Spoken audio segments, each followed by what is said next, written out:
Welcome to Myra media.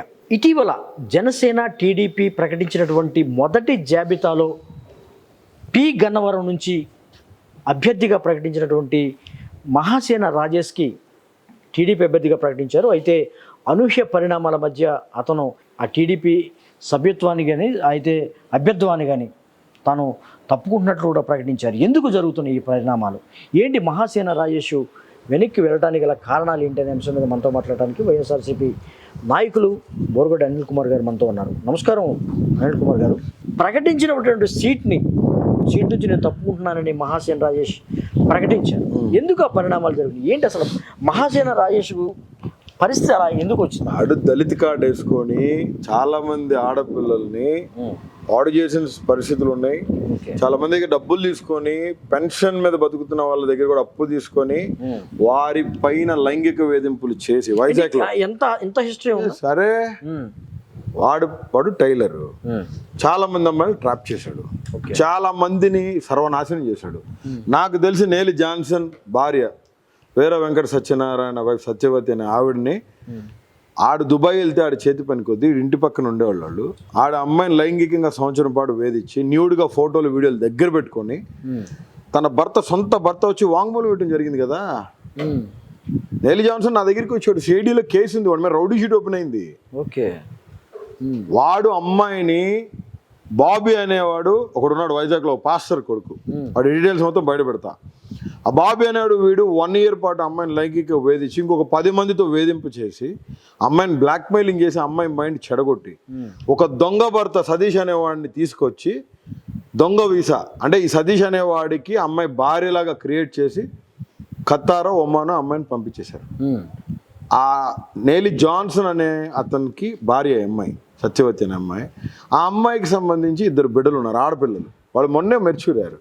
మొన్న కూడా అతను మాట్లాడాడు, అన్నా వీడికి టికెట్ ఎట్లా ఇస్తారన్నా, ఈ దౌర్భాగ్య పార్టీ టికెట్ ఇవ్వాలి, టీడీపీ వాడి టికెట్ ఇవ్వాలని చెప్పి అతను బాధపడడం జరిగింది. ఓకే, ఆ శాపమే వాడికి తగిలింది. ఎంతో మంది ఆడపిల్లలండి, ఒకళ్ళిద్దరు కాదు. కానీ ఇతని హిస్టరీ అసలు ఏం చూడకుండా సీటు ప్రకటించండి. పాలేటి కృష్ణవేణి వైసీపీలో అధికార ప్రతినిధిగా రీసెంట్గా అపాయింట్ అయ్యారు. పాలేటి కృష్ణవేణి టీడీపీ ఆఫీసు బయటకు వచ్చి, టీడీపీలో యాక్టివ్గా ఉన్న మహిళ ఆవిడ బయటకు వచ్చి మేము బయటకు వచ్చేస్తున్నామని ఆమె ఏడుస్తుంటే వేరే యూట్యూబ్ ఛానల్ ఒకటి కవర్ చేసి ఎందుకు ఏడుస్తున్నారని మనం అడిగితే ఇక్కడ పదవులు కావాలంటే ఖచ్చితంగా నైట్ లీడర్ల పక్కోవాలి అని. టీడీపీ పార్టీ ఆఫీసులో అచ్చం దగ్గర ఒకటి, అయ్యన్న దగ్గర ఒకటి, లోకేష్ దగ్గర ఒకటి. వీళ్ళందరూ ఆడవాళ్ళకి అసలు విలువ ఉందా? ఇంతకుముందు సీనియర్ లీడర్ తెలుగుదేశం పార్టీ మహిళా అధ్యక్షురాలుగా కూడా చేశారు కవిత. ఆవిడేం చెప్పారండి? ఏం చెప్పారు చెప్పండి? ఎంత మందిని పీడించుకొని తిన్నారు. నైట్ టైం ఖచ్చితంగా టీడీపీ పార్టీ ఆఫీస్ ఒకసారి చెక్ చేయండి. కాన్ఫరెన్స్ హాల్ పక్కనే స్వీట్ బెడ్రూమ్స్ ఉంటాయి. ఆ బెడ్రూముల్లో నూనెసి మసాజులు చేయాలా, వాళ్ళ పక్కలో పండాలా, వాళ్ళకి మంచి పదవులు ఇస్తారు. ఇది టీడీపీ పార్టీ. వ్యభిచారాన్ని చేయించే పార్టీ, కాల్మనీ సెక్స్ రాకెట్ చేయించిన పార్టీ టీడీపీ పార్టీ. ఆ పార్టీ సిద్ధాంతమే అది. కాబట్టి మహాసేన రాజేష్ గారికి టికెట్ ఇచ్చారు, దళిత కార్డు వేసుకున్నాడు, అడే సొల్లు వాగుతాడు మహాసేన మీడియా ఏం చూసి ఇచ్చారు? పార్టీ ఇంత క్రిమినల్ హిస్టరీ ఉందని మీరు చెప్తున్నారు. ఇంత వాడికి కావాల్సిందే అది కదా బ్రదరు. మీరు చెప్తారు వాడు ఎర్ర బుక్కు పెట్టుకొని తిరుగుతా ఉన్నాడు, ఎన్ని కేసులు ఉంటో వాళ్ళకి టికెట్లు ఇస్తాం నామినేటెడ్ పొజిషన్ చెప్తున్నాడు. అదే అంతే కదా మరి, అంతే కదా. ఏం అక్కడ ఎంతమంది అక్కడ సీనియర్ లీడర్స్ ఎంతమందికి లేరు? బాలయ్య గారు కొడుకున్నాడు, బాలయ్య గారి మిసెస్ ఉన్నారు, చాలా మంది సీనియర్ నాయకులు ఉన్నారు అమలాపురంలో. అంబేద్కర్ వాదులు ఉద్యమకారులు చాలా మంది ఉన్నారు. దళితుడికి ఎవరికైనా సరే ఒక మంచి పొజిషన్ వచ్చిందంటే సంతోషిస్తాం. కానీ వీడు పక్కా 420. మహాసేన రాజేష్ అనేవాడు ఆడపిల్లల జీవితాలతో సర్వనాశనం చేసి, వాడు క్రిమినల్ హిస్టరీ కాదండి, వాడికి రౌడీ షీట్ ఉంది. ఆల్మోస్ట్ 25-30 కేసులు ఉన్నాయి వాడి మీద. 3 వారంలో 7 రోజులు 4 రోజులు వాడు కోర్టుల చుట్టూ కేసులు చుట్టూ తిరుగుతాడు. వాడికి ఎర్ర బుక్లో పేరు రాసుకున్నాడు. ఈ టికెట్ ఇచ్చాడు, ప్రజల వ్యతిరేకతతో ఎరక్కొట్టి తన్నెల్ల కొట్టారు. అంటే ఫస్ట్ టైం అనుకుంటా రాజకీయాల్లో ఒక క్యాండిడేట్ టికెట్ వచ్చిన తర్వాత నేను స్వచ్ఛందంగా ఒక విషయం తొలగిపోతున్నాను. మనం సారే జహా సే అచ్చా హిందుస్థాన్ హమారా. భారతదేశంలో హైందవులు, బ్రాహ్మణులు, వైశ్యులు, మాల, మాదిగ, ఉపకులాలు, బీసీలు, బీసీ సోదరులు, మైనారిటీలు అందరిది దేశం. మోదీ గారు మాలదాసుడు అంటే ఎస్సీ కేటగిరీ కింద వచ్చేవాళ్ళు, ఇప్పుడు బీసీ ఆయన. మరి ఆయన ఎవరిని ఒక ఉద్దేశంతో ఏం చేయట్లేదే. పోపుని కలిశారు, పోప్ బెండిక్ట్ని కలిశారు, జార్జ్ విలియమ్ని కలిశారు యుఎస్లో, డొనాల్డ్ ట్రంప్ని కలిశాడు. అక్కడికి వెళ్ళి వాళ్ళని గౌరవిస్తారు, మన దేశాన్ని పిలిచి వాళ్ళని గౌరవిస్తాం. రామ మందిర్ కట్టారు, పూజారులను పిలిచారు. మరి ముస్లిమ్స్ పెద్దల్ని హజరతులతో కూర్చొని ఆయన భోంచేశారు. సిక్కుల సంఘం గురునానకులతో పిలిచి కూర్చున్నారు, జాట్ సంఘ అధ్యక్షులతో కూర్చున్నారు. అంటే ఏంటి, మహాసేన అనేవాడు గతంలో కూడా బ్రాహ్మణులను ఉద్దేశించి మాట్లాడటం జరిగింది, తప్పు అది. ఇప్పుడు నేను కూడా నాకు ఇష్టమైన మతాన్ని నేను కొలుచుకుంటా, మీకు ఇష్టమైన మతాన్ని మీరు కొలుచుకుంటారు. సర్వ మతాలకి భారతదేశంలో ప్రతి ఒక్కరికి హక్కు ఉంది. Every person having their own individual democratic right, cultural rights, freedom of right కింద ప్రతి ఒక్కడు వాడి ఇష్టానుసారంగా బతికే హక్కు భారతదేశంలో ఉంది. నా దగ్గరికి కొంతమంది పూజారులు, ఒక 60-70 మంది పూజారులు వచ్చి మన దగ్గర మనల్ని అప్రోచ్ అయ్యి, మినిస్టర్ గారితో ఉన్నాం కాబట్టి కేంద్ర మంత్రితో సార్ని వచ్చి అడిగితే, నేను పూజారుల తరఫున చంద్రబాబు నాయుడు చేసిన అన్యాయాలు మొత్తాన్ని ఎండగడటం జరిగింది. తప్పు. నువ్వు హిందుత్వాన్నో, నా దగ్గర పనిచేసే వ్యక్తి బీసీ హిందూ, ఇంకొక అతను క్రిస్టియన్, ఇంకొక అతను ముస్లిం, ఇంకొక అతను నాస్తికుడు, బౌద్ధ మతాన్ని ఎంచుకున్నాడు. మా మంత్రి కేంద్ర మంత్రి రామదాస్ అతను బౌద్ధుని పూజిస్తాడు ఆయన. మరి నా కింద పనిచేశాను కదా నిన్నదాకా. తప్పు. ప్రతి ఒక్కరిని గౌరవించుకోవాలి. ఈరోజు సర్వ కులాలని సర్వ మతాలని గౌరవించి ప్రతి ఒక్కరి దగ్గరికి వెళ్ళి జగన్మోహన్ రెడ్డి గారు అందరినీ ఏకభావంతో ఐక్యతతో ఆయన ముందుకు పోతున్నారు లేదా? మరి వీడు మాట్లాడిన మాటలు, బ్రాహ్మణ సోదరులు మాట్లాడిన తప్పు కదా. బ్రాహ్మణులు ఏందండి, వాడు ఆరవేశుల్ని చాలా హీనంగా మాట్లాడాడు, తప్పు. అంటే కుల మతాలని రెచ్చగొట్టి దళిత కార్డు వేసుకొని, అంటే చాలా మందికి ఓసీ క్యాస్టులు కానీ బీసీలకు కానీ భయం, SC ST atrocity case file చేస్తారేమో. ఈ మీడియా ముఖంగా చెప్తున్నా అందరికీ, ఎస్సీ ఎస్టీ అట్రాసిటీ కేసు ఊరికి ఫైల్ చేసేది చల్లదండి. ఎందుకంటే నేను కేంద్ర మంత్రి దగ్గర వర్క్ చేశాను, నేషనల్ ఎస్సీ కమిషన్ కోఆర్డినేటర్గా కూడా పనిచేశాను కాబట్టి నేను మీకు అందరికీ చెప్తున్నా. ఎందుకంటే మా ఇంట్లోనే సర్వకులాలు ఉన్నాయి. మా ఇంట్లో బ్రాహ్మణులు ఉన్నారు, మా బామర్దుల వైఫ్ బ్రాహ్మణు, మా అక్క భర్త వైశ్యుడు, ఇంకొక అక్క నాయుడు ల్యాండ్ చేసుకుంది రామాపురం, వాళ్ళ ఇంటి పేరు కూడా కొనిదలే. మరి ఇంకొకడు నా సొంత మేనమామ కూతురు అంజిరెడ్డి గారి కూతురు, గొరపాటి నరసింహారెడ్డి గారి కూతురు అనుష నాయుడు అబ్బాయిని ప్రేమించి పెళ్లి చేసుకుంది, వరంగల్ అబ్బాయిని. వాళ్ళ తమ్ముడు అంజిరెడ్డి వాడు నాయుడు అబ్బాయిని ప్రేమించి చేసుకున్నాడు, ఈస్ట్ గోదావరి. ఏది కులం, ఏది మతం, నువ్వు ఎందుకు డివైడ్ చేసి చూస్తున్నావు?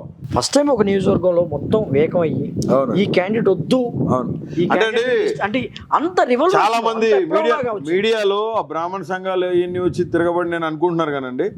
నేనైతే ఖచ్చితంగా ఒకటైతే ఆలోచిస్తున్నా, ఇతను అమలాపురం ఆ పరిసర ప్రాంతాల్లో, సకినేటిపల్లి, రాజులు, పత్తిపాడు ఏరియాల్లో చాలా మంది మహిళల్ని పాడు చేశాడు. చాలా మంది స్త్రీల దగ్గర డబ్బులు తీసుకొని ఎక్కొట్టాడు. మాట్లాడితే నీ మీద ఎస్సీ ఎస్టీ అట్రాసిటీ కేసు పెడతాను, 10 మంది తాపించి 10 మందిని పంపించడం, ఇవన్నీ అతనికి ఏంటంటే అవి శాపాలుగా మారినండి. ఎందుకంటే అతని క్యారెక్టర్ కాండక్ట్ కూడా కరెక్ట్ కాదు. వైజాగ్లో 50 సంవత్సరాల మహిళ దగ్గర అప్పు తీసుకొని బాకీ తీర్చుకొని వెళ్ళి అడిగితే ఆమెతో లైంగికంగా శారీరక సంబంధాలు పెట్టుకొని ఆ ఫోటోలు తీసి 50 సంవత్సరాల మహిళ అంటే ఆవిడ ఏం చెప్పుకోగలదండి? కేసులు బుక్ అయినంటే ఒక మహిళ వృద్ధాప్యంలో దగ్గరగా అవుతున్న ఒక 50 సంవత్సరాల పెన్షనర్ ఒక 15 లక్షలు వీడికి డబ్బులు ఇచ్చి వీడిని నమ్మి, ఆవిడ కూడా దళితురాలి, భర్త లేడు, వీడు బలవంతాన్ని ఆమెని చేరదీసి బెదిరించాడు. ఇక ఆ ఫోటోలు అన్ని చూపించి ఆమెకు పెట్టి ఆమె బయటికి రాగలదా? మీరు చెప్పండి. ఈ సొసైటీ ఏముంటుంది ఆమెని? సోషల్ మీడియాలో ఈరోజు ఒక్క మెసేజ్ లక్షల కోట్ల మందికి వెళ్ళిపోద్ది. ఆ పరిస్థితుల్లో నుంచి బాబీ అనేవాడు, వీడి టీం మొత్తం రేపిస్ట్లే, వీడితో తిరిగే 10-15 మంది మొత్తం. సరేనండి, నేను ఒకటే చెప్తున్నా, వాడు దళితుడు అంటున్నారు కదా, వాడంత తోపు తురుంకాన్గాడు అయితే ఈ రోజు వచ్చిన వ్యతిరేకతకి వాడికి జనం లేరా వాడి దగ్గర? మహాసేన బొంగు భోషణం చీల్చుకుంటాడు వాడు. మరి వాడు జనం అంతా ఎడిపోయినారు, వాళ్ళందరూ తిరగబడాలి కదా. తప్పు చేశాడు వాడు పాపం పండింది. అందుకనే ఖచ్చితంగా అయిపోయిందండి. చంద్రబాబు నాయుడు కూడా ఇవ్వలేడు కదా. కుల మతాలను రెచ్చగొట్టే మనిషికి, రాగద్వేషాలు తీసుకొచ్చే మనిషికి, స్త్రీల పట్ల అసభ్యంగా ప్రవర్తించి బ్లాక్మెయిలింగ్ చేసే మనిషికి టికెట్ ఇస్తారండి. కానీ ఒకటైతే వినిపిస్తుంది, ఒక దళితుల మీద దళితుల మీద ఎంత పెద్ద ఎత్తున దళిత కార్డు వేసుకొని పెద్ద మాట్లాడద్దు. ఎత్తున దళితుల మీద పెద్ద ఎత్తున మిగతా సంఘాలు కానీ కుల సంఘాలు కానీ పెద్ద ఎత్తున దాడి చేసాయని కూడా ఒక ఆరోపణ అయితే ఉంది. ఇది నిజం కాదు. దళిత కార్డు వేసుకొని ఖచ్చితంగా దళితులను రెచ్చగొట్టే ప్రయత్నం చేస్తాడు చంద్రబాబు నాయుడు. ఎందుకంటే వర్ల రామయ్యకి ఎంపీ సీట్ రాజ్యసభ సీట్ రాదని చెప్పి తెలిసి నామినేషన్ వేయించినాడు వీడు దరిద్రుడు. వీడంతా వీడు 420 గాడు, క్యారెక్టర్ లేని ఎదవా. వీడిని తీసుకుపోయి ఏం చేస్తారు? గెలవడం తెలిసిందోడు. టీడీపీ పార్టీలో ఏమీ గెలవరు, 10-15 సీట్లు కూడా రావు. రేపు చెప్పాను మీకు ఇందాకే. ఖచ్చితంగా నేను ఒకటే మీకు చెప్పదలుచుకుంది, ఇతను మహిళల శాపం తగిలింది. ఇతనికి మహాసేన అనేవాడికి, రాజేష్ గారికి మహిళా శాపం తగిలింది.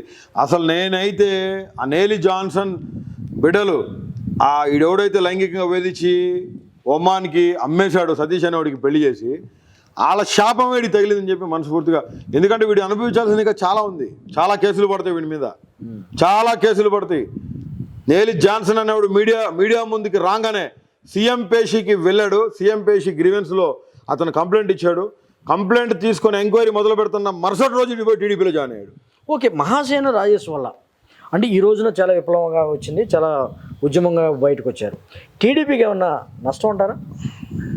మహాసేన రాజేష్ వల్ల ఎవరికి ఒక ఉపయోగం లేదండి. ఉపయోగం లేనప్పుడు నష్టం ఎందుకు అవుతుంది?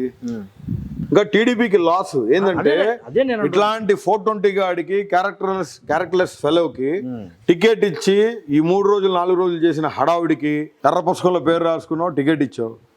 ఎంత క్రిమినల్ అయితే ఆడికి అంత మంచి పదవి వచ్చిందని చెప్పావు. అదే రీతిలో టీడీపీ పార్టీ పోతుంది.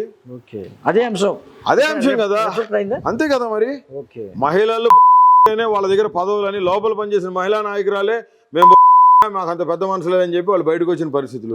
వైసీపీలో వాళ్ళకి అత్యధికమైన స్థానం ఇచ్చి అధికార ప్రతినిధిగా వాళ్ళని నామినేట్ చేసిన పరిస్థితులు. మరి ఇప్పుడు దాకా వైసీపీ పార్టీలో ఉన్న మహిళలు ఎక్కడ ఎవరి దగ్గర ఏ లైంగిక వేధింపులు గురైనట్టుగా ఎక్కడేం లేదే. ఒకవేళ అట్లాంటి తప్పుడు కథలు చేస్తే ఇమ్మీడియట్గా బహిష్కరించి వాడి మీద కేసు పెట్టి లోపల పరిస్థితుల్లో ఉన్నాయి. దందాలు చేసిన వాళ్ళు సొంత మనుషులైనా ఇడిచిపెట్టాల సీఎం గారు. That is what Jaganmohan Reddy. కాబట్టి మహిళా శాపంకి గురైనోడు సరిపల్ల రాజేష్, టైలర్ ఎలియాస్, మహాసేన రాజేష్. ఇప్పుడు నుంచి ఇప్పుడు దాకా వాడు చేసిన దరిద్ర పనులన్నీ కూడా ప్రతిదీ కేసుగా ఫైల్ అయింది. సిఐడి ఎంక్వైరీ చేపిస్తాం. ఖచ్చితంగా మహాసేన రాజేష్ అని చెప్పుకోబడుతున్న వాడిని గుడ్డలోడు తీసి కింద మీద పగలగొట్టి ఎవరెవరి కాడ ఏమేమి డబ్బులు తీసుకున్నాడో, వాడు వసూలు చేసిన చందాలు, వాడు బ్లాక్మెయిలింగ్ చేసిన ఆడపిల్లల్ని మొత్తానికి విముక్తి కలిగిస్తామని ఖచ్చితంగా త్వరలోనే దీని మీద ఒక ఎంక్వైరీ పెట్టదని మనస్ఫూర్తి తెలియజేస్తుంది. ఇది బోరగడ్డ అనిల్ కుమార్ గారు చెప్తున్నారు. ఏదైతే మహాసేన రాజేష్కి సంబంధించినటువంటి సీటు మరి ఉపసంహరించుకోవడం స్వచ్ఛందంగా అనేది పెద్ద ఎత్తున హైలైట్ అయింది. అంతేకాకుండా అతను చేసినటువంటి గతంలో చేసినటువంటి మరి నేరాలు కానీ ఇవన్నీ ఒక విధంగా కలిసి రావడం, దీనికి ఆయన గురవడం కూడా జరిగిందని కూడా ఆరోపిస్తున్న పరిస్థితి కూడా చూస్తున్నాం.